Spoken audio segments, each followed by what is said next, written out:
Welcome to Silverpunk. Today we're going to be doing something really cool. We're going to be taking a 3D print and turning it into a piece of silver.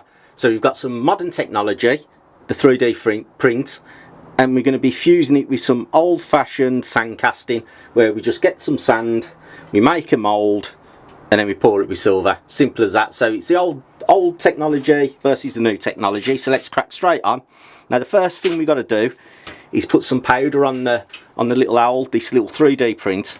Now that's just so we can get it out the sand once we've pressed it in, because we don't want it sticking. So we put quite a bit of this powder on. Now I'm using corn flour. Now you can use any type of powder you want, really. You can use baby powder, talcum powder, flour. I'm using corn flour because it's just a bit, because that's what I've got at the moment, to be honest. I normally use baby powder, but we'll go with that today. So there's the design. As you can see, it's a lovely little 3D print. Now this bar, this art bullion bar, hopefully should come out about 1 ounce, 1 troy ounce in weight, which basically it converts to, it's probably just a hair over 31 grams. So that's what we're aiming for. So this is the casting flask. We pop that on top, and then we just fill it with sand. Simple. Oh, it's really nice to get back in the casting shed. I've been out for a bit due to the weather. The weather's been horrendous here in the UK. Rain, winds, and I'm only in a little garden shed, as you can see. So when the weather's bad, stuff freezes in here. Roof leaks. I've really got to, this summer I've really got to deal with it and get it sorted, but we'll get there. We'll get there. As you can see, I'm just sieving the first bit of sand on. Now the reason why we're doing that, it's just to make a nice fine layer on top of the 3D print, because we want a nice fine layer basically to get a crisp impression. Because if we were just piling on lumpy bits of sand, it wouldn't be very fine, and the impression we wouldn't get in the final details wouldn't be very good. So I do like to sieve that. Right, so we've got some over the 3D print. Now we'll just get it all in now, and we'll cover some corners and then give it a good whack with the hammer to really compress it down. Now what we want to do here is just be a bit gentle. We don't want the 3D print to move. So I'm just pushing down, I'm holding it in place with my finger. Got it in place there so it's not moving, and we'll just push around it. Because the first bit of sand that you're sieving is quite, I don't know what the word is, aerated, is that the word? It's just got a lot of air in, so it squashes down quite a bit. It could blow away, so you got to watch what you're doing. Moves quite easy, but now it's compacted, it's very firm.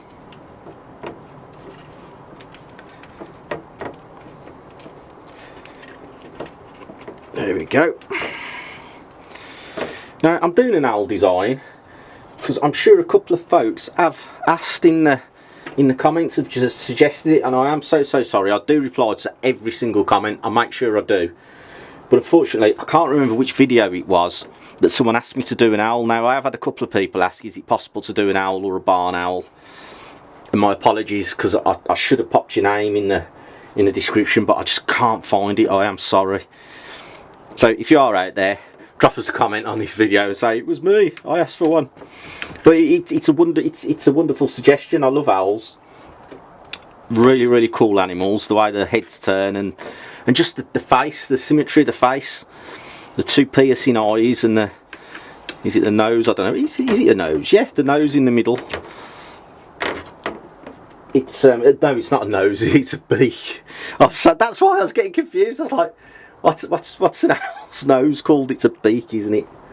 It's one of them days. It's one of the, this bodes well, doesn't it? This is not going to go well now, is it? I don't even know that birds have beaks. A bird's nose. Right. Now we get the hammer. Now the reason we're hammering it now is just to compress it all down really firm on top of the print, so we get a good crisp owl nose. Right. There we go.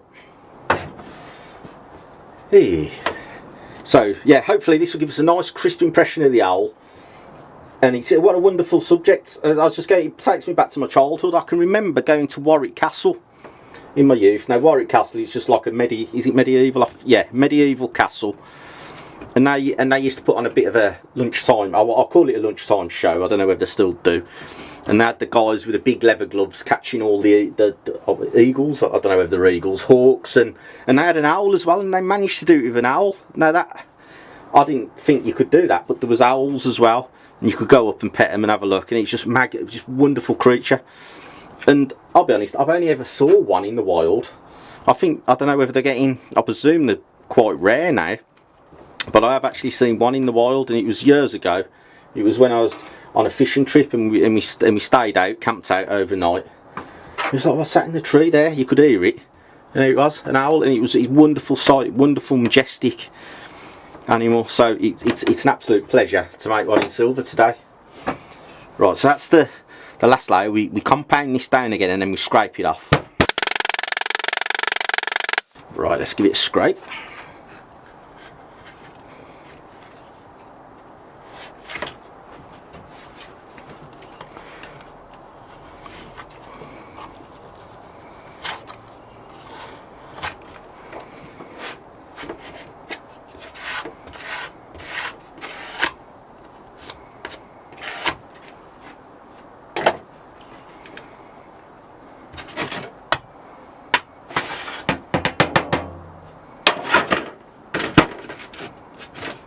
So there we go, as you can see, we've flipped it over and it's come out pretty cool, as you can see, nice and flat, but we just got to clear off these edges there because we don't want the flash sitting in between a layer of sand. So it's just, I just over compressed it slightly. That happens when you just hit it a bit too hard, but it's one of those, you got to give it a little bit to get the impression.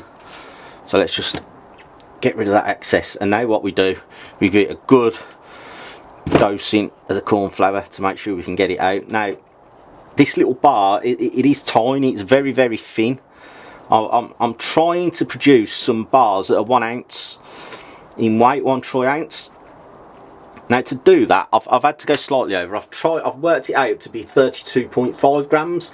Now in reality, an ounce is 31.1, but I've given it a little bit extra, just in case when I cut off the sprue, I'd nip a bit of the bar off, or you know, if the calculations that ChatGPT did weren't 100%.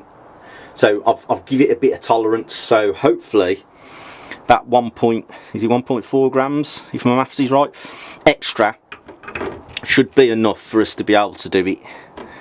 So let's get the lid on, and now what we'll do, we'll just fill the top of the top of the flask up the same way as we did the bottom.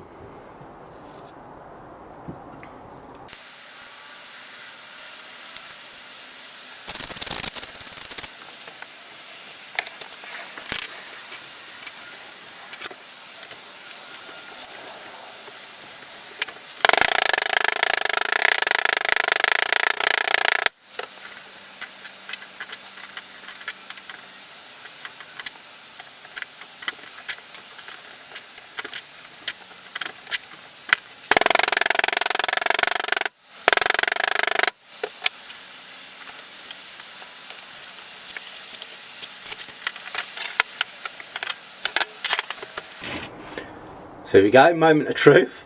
Let's see that nothing's gone wrong. Oh, it's still in there, very cool. And we've got the nice outline on the top side. So yeah, very, very cool. So now what we've got to do is make the sprue hole. Now we do that, I use a thumb, best tool for the job in my view. So we just put the thumb there, push down, nice and firm, get the sand out. Then I use my knife just to come up to the bar.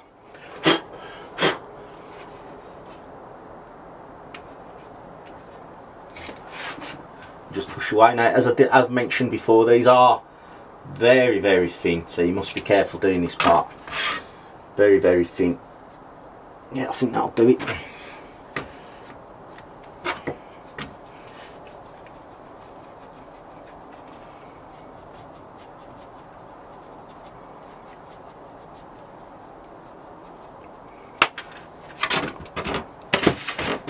Just the same on the other side.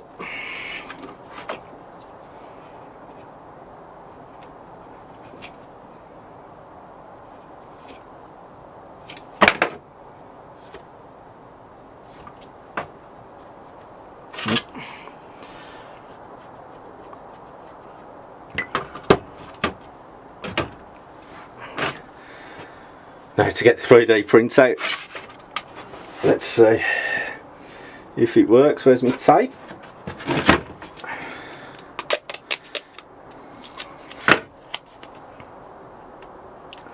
Just fits on the bar.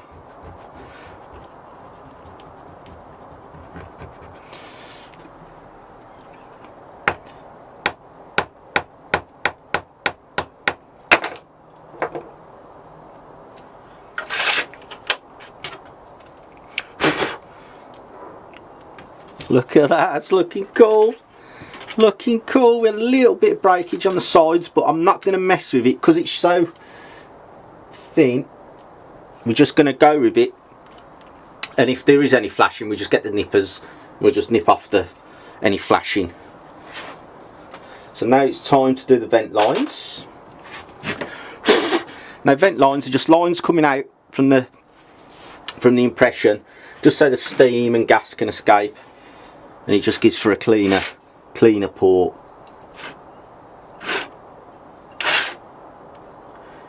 Going all the way to the edge.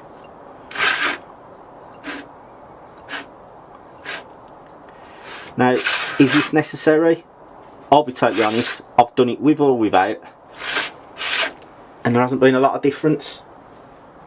So I just do it now just to be on the safe side, and lots of other people who do sandcasting do it, so it does have a purpose. But what the scientists say is at the n equals 1 experiment. Mine hasn't made a lot of difference, but it may be because I'm just doing such small pours. If it was bigger and there was more volatility in there and more gases perhaps, but we'll see. I do leave quite a big opening as well, so a lot of the gases can get out there, so that helps it, that aids it as well. So let's get it together now, and then we'll get across to the furnace.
Are you?